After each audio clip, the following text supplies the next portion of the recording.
Well, good morning, good morning, good morning. Joshua Fletcher here with Pursue Christian Living. This morning we're going to talk about something really cool that we need to pursue as men. And I'm going to start off by making a statement that I want you to ponder for a minute and see if this is true. And if it's true, I want you to raise your hand really high. And if it's not, I want you to do this, okay? So here we go. The best way to organize your stuff is to get rid of most of it. Yeah. Yeah, we got all hands going up here. Yeah, the best way to organize your stuff is to get rid of most of it. Have you ever known anybody who doesn't have that much stuff and is still disorganized? Very rarely is that the case. If you don't, think about it. When you first move into an apartment and you have nothing, you move your kid into an apartment for the first time and they have nothing. Isn't everything in the right place? And there's room to spare. Then you go help that kid move out of that apartment and you can't find anything. What happens when people move? They get rid of a lot of stuff. And then when they move into a new place, everything's in order. It's where it needs to be. Why? Because really we have cluttered lives, right? Well, the Bible talks about this, and we're going to talk about that this morning. The Bible teaches this. It teaches that we should pursue simplicity. Pursue simplicity. There are three things that I like to teach Christian leaders. We should all have really a great, vibrant relationship with the Lord Jesus Christ through His Word, through prayer, through worship, right? There are some basic spiritual disciplines we should all have. But there are three more that I really think are missing in the lives of a lot of Christian leaders. The first is spiritual journaling.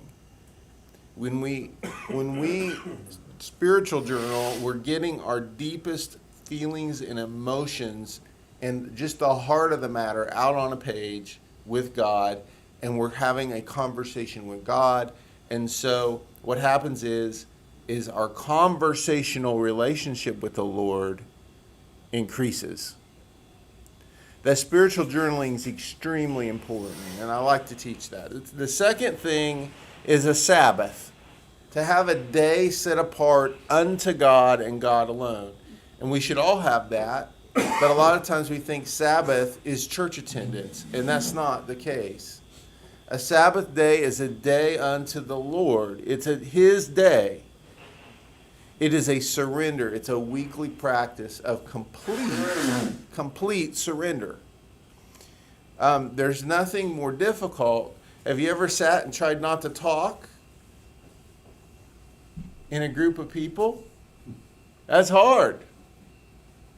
And even for us guys, we don't talk as much, right? Trying to give silence to one another. Why is that so hard? Well, because we're kind of social beings, right? We want to be in the same room together, and the silence is awkward. And when we give a Sabbath day, it's kind of like giving a period of non-activity. Is similar to giving each other silence.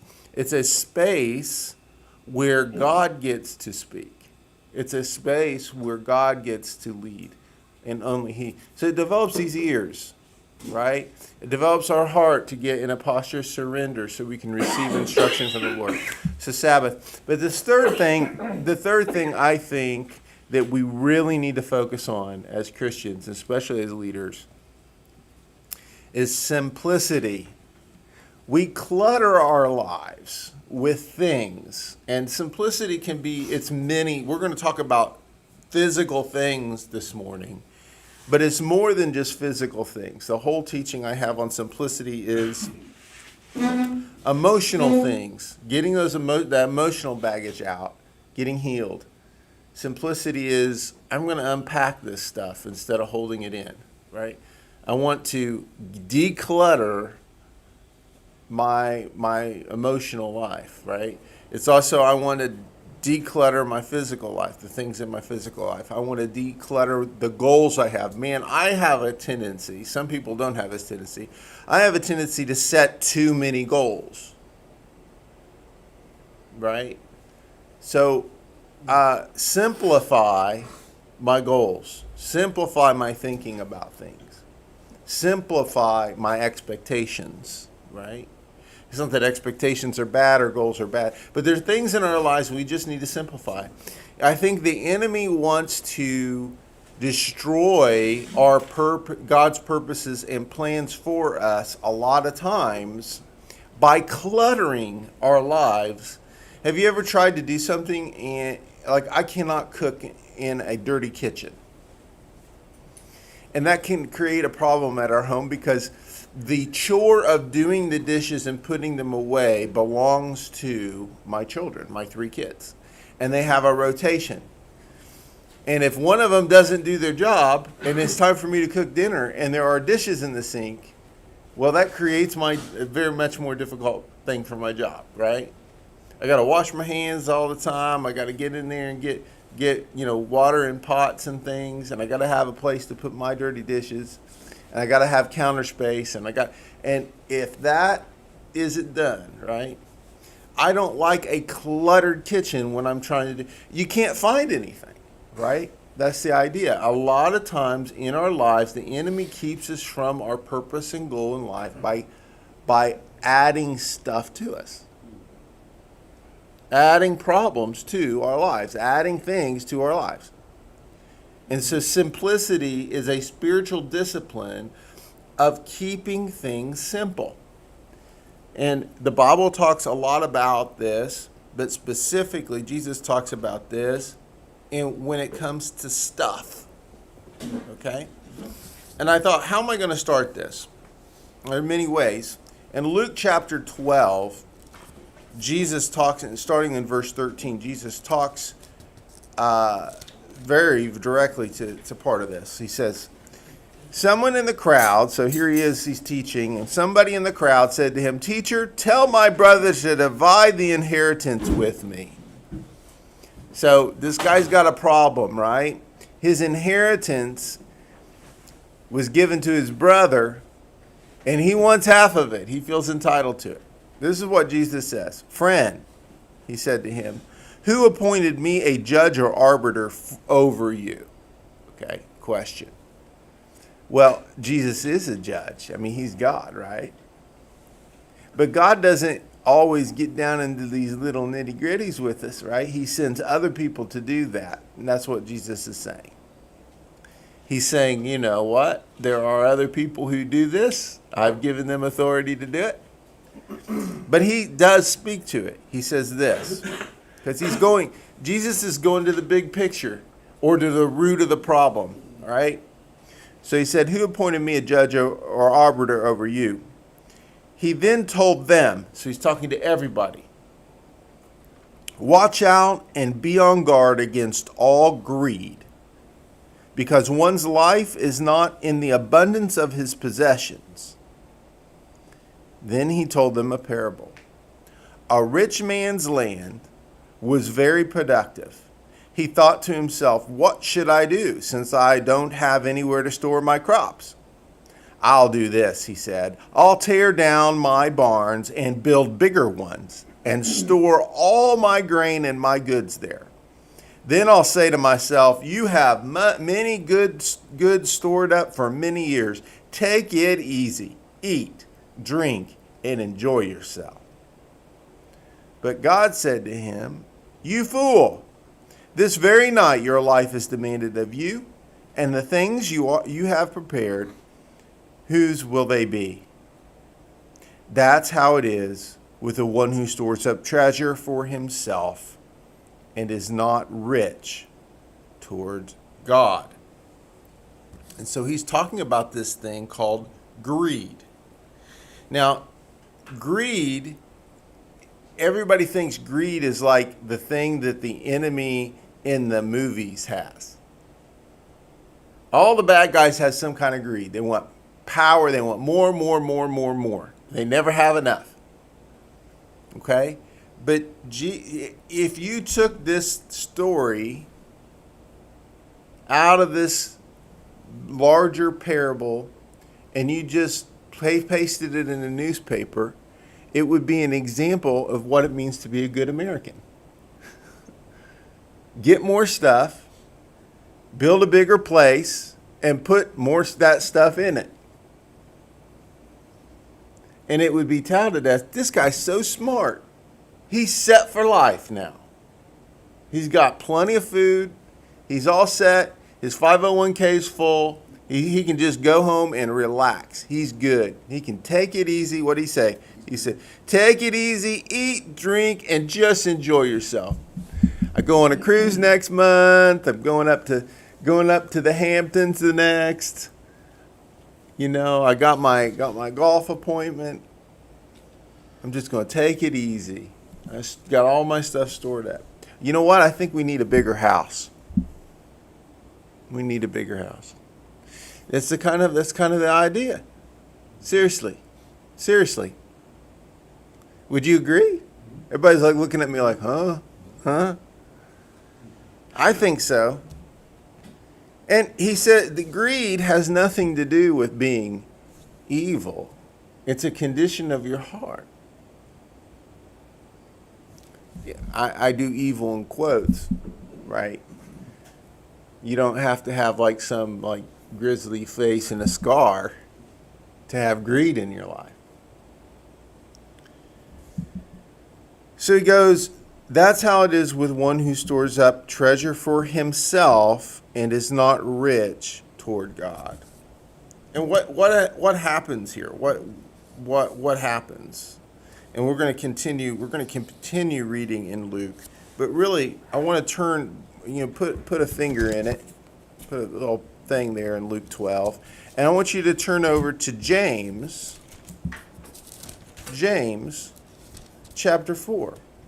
Now, all kinds of anxiety and issues and problems come from this kind of attitude of needing to store up for yourself treasure, right? Why do we do that? Why do we need to store up for ourselves treasure? Well, we store up for ourselves treasure because we have some type of anxiety or a desire to get our needs met, right? We're afraid that we won't get our needs met. And that's a lack of faith, one thing, or two, there's a wrong desire there. So he says in James chapter 4, what is the source of the wars and the fights among you? Don't they come from the cravings that are at war within you? Okay, what is war? It's conflict. It's armed conflict.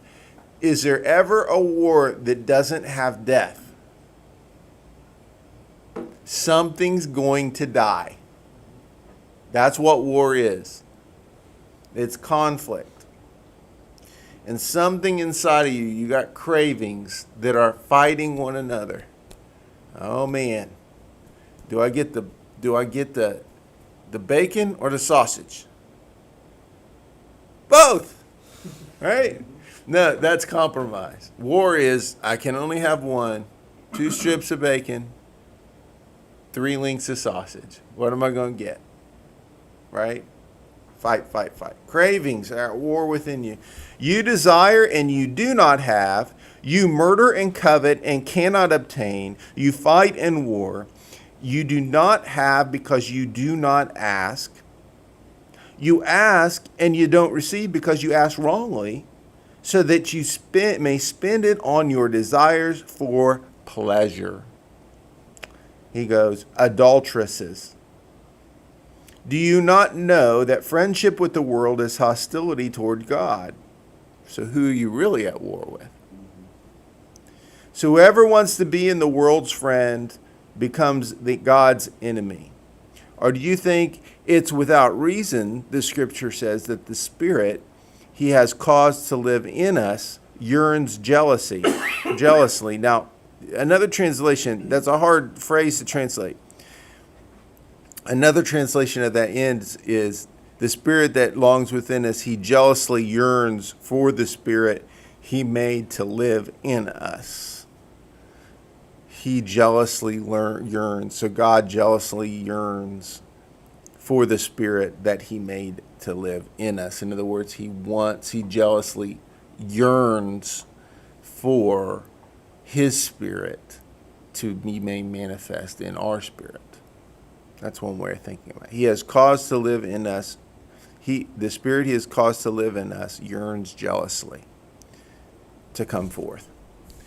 But he gives greater grace. Therefore, he says, God resists the proud, but gives grace to the humble. Therefore, submit to God, but resist the devil, and he will flee from you. Draw near to God, and he will draw near to you. And then here's a great verse for you to memorize. Cleanse your hands, sinners, and purify your hearts, double-minded people. Be miserable and mourn and weep. Your laughter must change to mourning, and your joy to sorrow. Humble yourselves before the Lord, and he will exalt you. Everybody likes verse 10. Humble yourself before the Lord, and he will exalt you. Everybody wants to quote that. But nobody wants to quote, cleanse your hands, sinners, and purify your hearts. Be miserable and mourn and weep. Nobody wants to know that has to come first. We want to humble ourselves to a point. But what about humbling yourself to the point of puddles? When you practice simplicity, what you're doing is you're giving your desires to God so he can cleanse them. By getting rid of junk, by cleaning out. Now, your stuff, we're just going to talk about stuff right now. But we could apply these things to other areas of your life. It's a little bit more difficult to do. We don't have time for that this morning. But as far as your things, our physical lives mirror our spiritual ones. Okay? Yesterday, I cleaned out my workshop. Somehow it had become a dumping ground for everything nobody wanted to throw away. So I threw a bunch of stuff away. That is how it's done. Goodbye. I don't need this. See you later. Serenata. Goodbye. I don't need this. Now I can walk through there and I'm happy. Right? I have a tendency to keep things I don't need. And I think all of us do.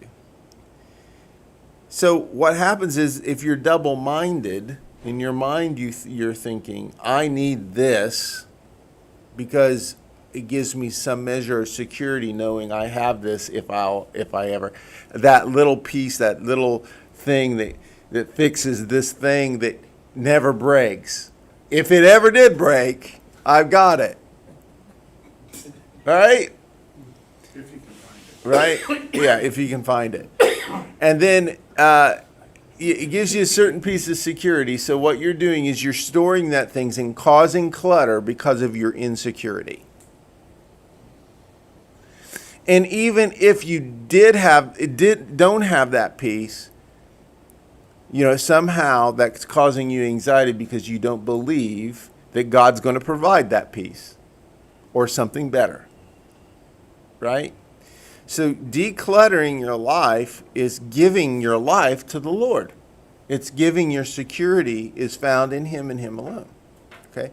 And what happens is when we have these insecurities, we fight with one another. We quarrel with one another over stuff.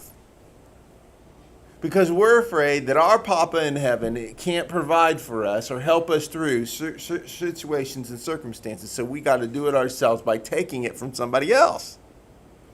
That's the idea.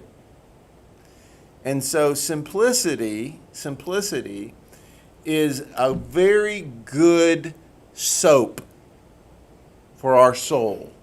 It's a very good soap. Okay, when we went to Ecuador, we sold all of our stuff and we put our things, we had 5 bags per person. There's 5 of us.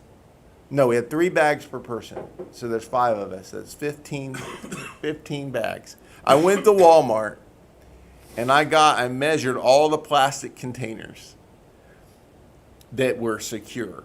And I found these plastic trunks that I could put zip ties on that met the parameters for the plane. And we had 10 of those, and we had 5 duffel bags. And that's what we had. So we had to simplify our life down to 15 bags of stuff, right?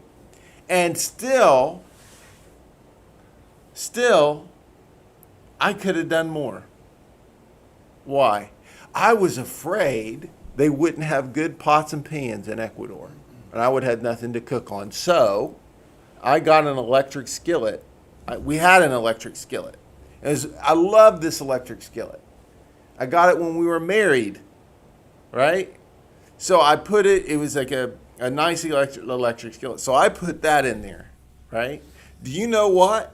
I get to Ecuador, and I never used that thing, and I carried it back here. I'm serious. Was there power the same there as it is here? Yeah, the electricity was not as consistent, but that's not why I didn't use it. I didn't use it because God had already given us a gas oven and pots and pans that cook better than that electric skillet did.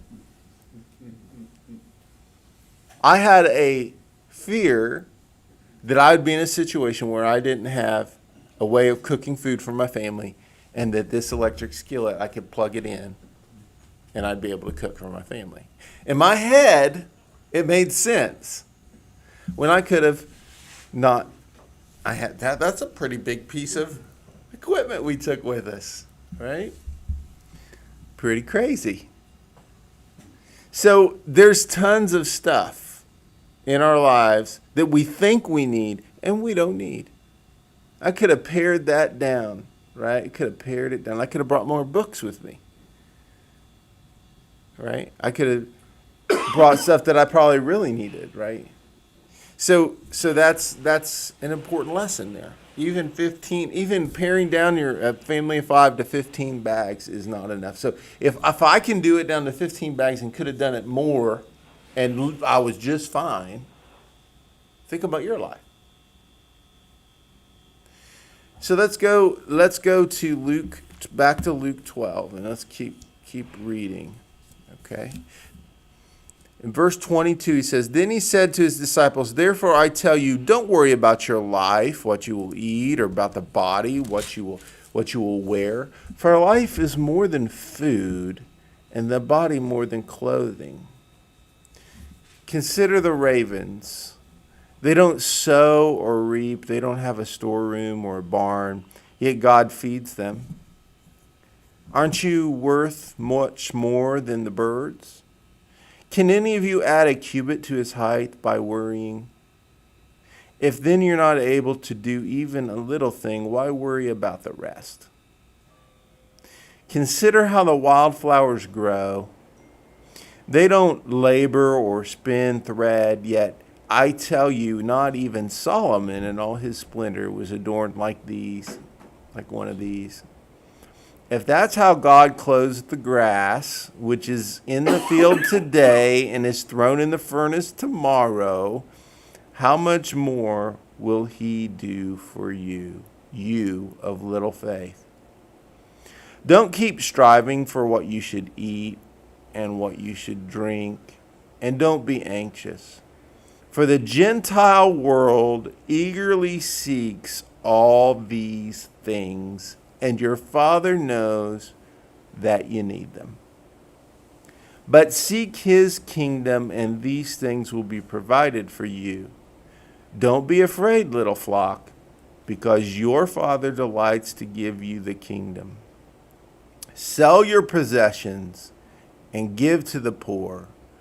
Make money bags for yourselves that won't grow old, an inexhaustible treasure in heaven, where no thief comes near and no moth destroys.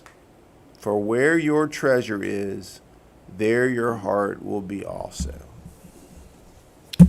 And I think that pretty much says it. Friendship with the world is hostility towards God, and store up for yourself treasure in heaven Rather than being rich in the world, be rich toward God. So we pursue this simple life, and really simplicity, that pursuit of simplicity will require faith. It requires a great deal of faith that God will provide, that he knows how to take care of his children, that he knows how to take care of his sheep. It says, where your treasure is, there your heart will be also. Ask yourself this question: where truly is my treasure? If someone took inventory of my life, would they be able to discern where my heart is? Okay? If somebody took inventory of my life, would they be able to discern truly where my heart is? If somebody came to my house, if I passed away today and they looked at my house and looked at my garage, they could tell I was an artist. I have all kinds of art supplies. And they could tell this guy's heart was in creating things, making things, painting things, drawing things. They'd also see tons of journals. And they would say, if they didn't read the words, they would say, this guy's heart was in writing down his thoughts. He loved to write. Right?